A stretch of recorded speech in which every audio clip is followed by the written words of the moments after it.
Good morning मेरे प्यारे बच्चों। कल हम लोग जननी जन्मभूमिश्च स्वर्गादपि गरीयसी नामक पाठ का अभ्यास कार्य हल कर रहे थे। तो हम लोगों ने पहला और दूसरा जो अभ्यास कार्य था वो पूर्ण कर लिया था। आज हम लोग जो तीसरा अभ्यास कार्य है उसको देखेंगे। तो आइए चलते हैं। क्वेश्चन नंबर 3 क्या है? उचितेन विकल्पेन रिक्त स्थानानि पूरयत। उचित विकल्प चुन करके रिक्त स्थान की पूर्ति कीजिए। तो ये देखिए विकल्प दिया हुआ है, तो आपको केवल टिक लगाना है। तो टिक लगा के वो जो करेक्ट वर्ड है होगा, वो जो डैश दिया उस डैश में फिल करना है। जो रिक्त स्थान है रिक्त स्थान में फिल करना है। तो इसका जो आंसर है ये ऑलरेडी टिक किया हुआ है बुक में, लेकिन आप लोग एक बार नीचे देख सकते हैं। यहाँ पे अभ्यास कार्य जो है रिक्त स्थानानि पूरयत। पहला क्या है? सर्वाधिकम। दूसरा यत् सुखम। दूसरे में ख में ही यत् सुखम तत् सुखम। ग हृदयेषु। घ कायेन। घ में 2 है, कायेन और उन्नति, और अंग में है सेवा करणम। तो आइए हम देखते हैं क्या है। अस्मिन् संसारे जनन्याः महत्वं वर्तते। तो सर्वाधिकम महत्वं वर्तते, तो करेक्ट है, आप लिख लेंगे इसको। मानवः स्वजन्मभूमौ लभते सर्वे अपि डैश दुर्लभम अस्ति। तो क्या होगा? मानवः स्वजन्मभूमौ यत् सुखम लभते स्वर्गे अपि तत् सुखम। तो उत्तर क्या हो जाए? पहले में यत् सुखम और दूसरे में तत् सुखम हो जाएगा। तीसरा है अस्मै देशाय अस्माकं देशवासिनाः डैश प्रेमा भवेत्। तो इसका उत्तर हो जाएगा हृदयेषु। देन नेक्स्ट है वयम डैश मनसा वाचा धनेन च स्वमातृभूमे डैश कुर्याम। तो पहले वाले में क्या हो जाएगा? वयम कायेन मनसा वाचा धनेन च स्वमातृभूमे उन्नति कुर्याम। नेक्स्ट अंग क्या हो जाएगा? एवं जनन्याः जन्मभूमे च डैश अस्माकं परमं कर्तव्यम। तो उसका उत्तर हो जाएगा सेवा करणम। इसका उत्तर जो है ऑलरेडी आप देख सकते हैं यहाँ पे नीचे दिया हुआ है। चौथा क्वेश्चन क्या है हमारा? चौथा क्वेश्चन है संधि विच्छेद, जो इस प्रकार है। संधि विच्छेद की संधि जो है विच्छेद कीजिए। तो इसमें दिया हुआ संधि विग्रह कीजिए, लेकिन आप उसकी जगह पर लिख देंगे संधि विच्छेद कीजिए। पहला वर्ड हम इसमें देखेंगे, पहला वर्ड है इत्यादि। तो उसका संधि विच्छेद क्या होगा? इति प्लस आदि। क्या होगा? इति प्लस आदि। दूसरा तथैव है, तो क्या होगा? तथा धन एव।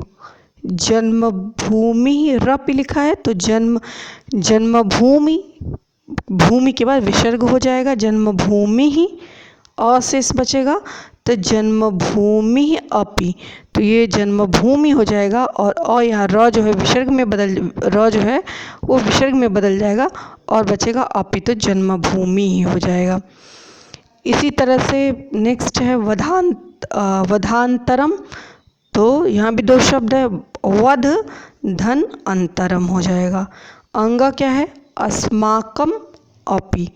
तो अस्माकम प्लस अपि, ये इसका उत्तर यहाँ पे ऑलरेडी यहाँ पे दिया हुआ है। आप इससे देख करके इसको लिख लेंगे कॉपी पे।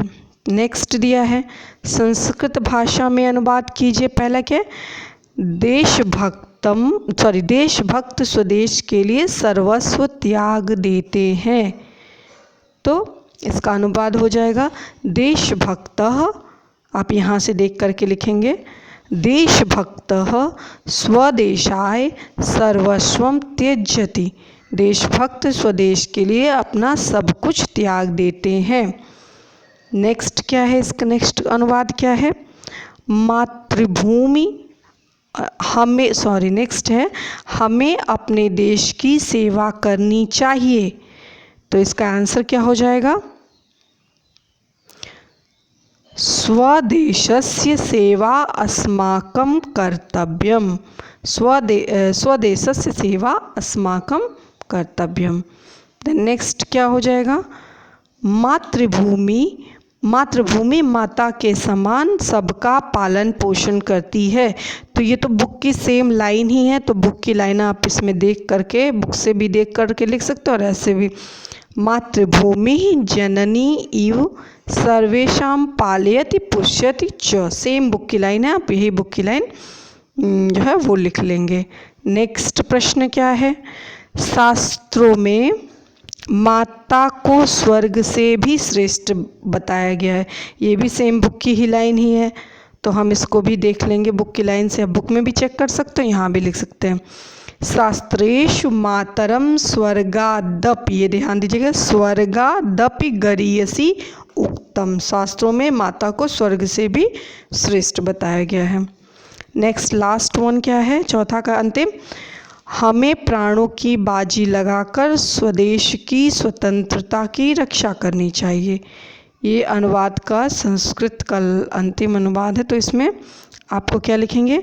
वयम प्राण पड़े नापि। प्राण पड़े नापि मतलब प्राणों की बाजी लगाकर। वयम माने हम सभी को प्राणों की बाजी लगाकर स्वदेशस्य स्वतंत्रतायाश्च, यह ध्यान दीजिएगा, स्वतंत्रतायाश्च रक्षाम कुर्याम। तो हमें अपने प्राणों की बाजी लगाकर स्वदेश की स्वतंत्रता की रक्षा करनी चाहिए। तो इस प्रकार हमारा चौथा प्रश्न कंप्लीट होगा। अंत में ये जो पांचवा प्रश्न के रूप में आप देखेंगे, इसमें लिखा है मूल्य आधारित प्रश्न।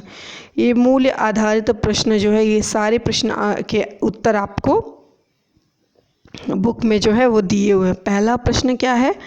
मूल्य आधारित का अर्थ होता है कि वैल्यू बेस्ड क्वेश्चन, और इसको क्वेश्चन को आपको बुक में जो है वो आप अपने भाव के अनुसार लिख सकते हैं इसको। तो इसमें क्या है? कै वचनैः जननी गौरवम सिद्धम भवति। पहला क्वेश्चन, कै वचनैः जननी गौरवम सिद्धम भवति। तो इसका उत्तर हो जाएगा पहला, मातृदेवो भव, माता परमं दैवतम इत्यादि वचनैः जननी गौरवम सिद्धम भवति। तो ये इस प्रकार इसका उत्तर हो जाएगा। नेक्स्ट क्या है? नेक्स्ट प्रश्न है कि जन्मभूमि कथम जनान पालयति पुष्यति च। ये भी बुक की लाइन है, तो आप इसको भी आंसर इसका आप लिख लेंगे। जन्मभूमि सस्यादिभिः जनान पालयति पुष्यति च। तो ये सेकंड का आंसर हो जाएगा कि जन्मभूमि अनाज इत्यादि दे करके अपने लोगों का पालन और पोषण करती है। लास्ट क्वेश्चन क्या हो जाएगा कि रामाय स्वर्णमयी लंका किमर्थम न रोचते। राम के लिए, रामाय चतुर्थी व्यक्ति एक वचन, सो राम के लिए सोने की लंका किस लिए उनको क्यों नहीं अच्छी लगी, तो उसके पीछे क्या कारण, क्यों अच्छी नहीं लगती है।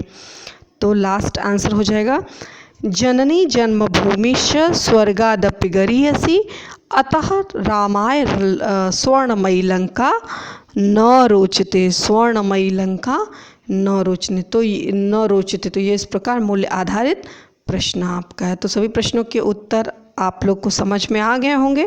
जो भी आपको नहीं समझ में आएगा इसमें से देख करके आप लिख सकते हैं। ऑलरेडी बुक में भी दिया हुआ है, कुछ फिल किया हुआ, कुछ स्पेलिंग मिस्टेक है, तो उसको आप करेक्ट कर लीजिएगा यहाँ से देख करके और सही कर लीजिए। सो आप लोग रिक्त स्थान की पूर्ति, अनुवाद, संधि विच्छेद, मूल्य आधारित मतलब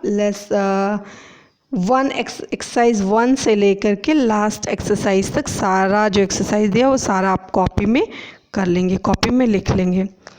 अब अगला देखेंगे, ये रचनात्मक कार्य है, ये आप लोग को अपने से करना है। शिक्षक छात्रों से महान देशभक्तों के चित्र संचिका में लगवाएं तथा उनके नाम भी लिखें। तो ये आपको तो स्कूल खुलने के बाद होगा, ये बात की बात है। ये आपको सेकंड वाला करना है। छात्र मातृभूमि का महत्व पर 5 वाक्य लिखें। तो आप लोग अलग से कहीं से ढूंढ के या अपने वाक्य में बना के मातृभूमि पर 5 वाक्य अपने से बना करके लिखेंगे। सो आई होप आप लोग को समझ में आया होगा। सो इस प्रकार ये जो हमारा पहला लेसन है वो पहला लेसन जो है वो कंप्लीट होता है। सो आई होप आप लोग को समझ में आया होगा। नेक्स्ट क्लास में हम जो अगला हमारा सेकेंड लेसन है उस लेसन का हम लोग अध्ययन करेंगे। धन्यवाद।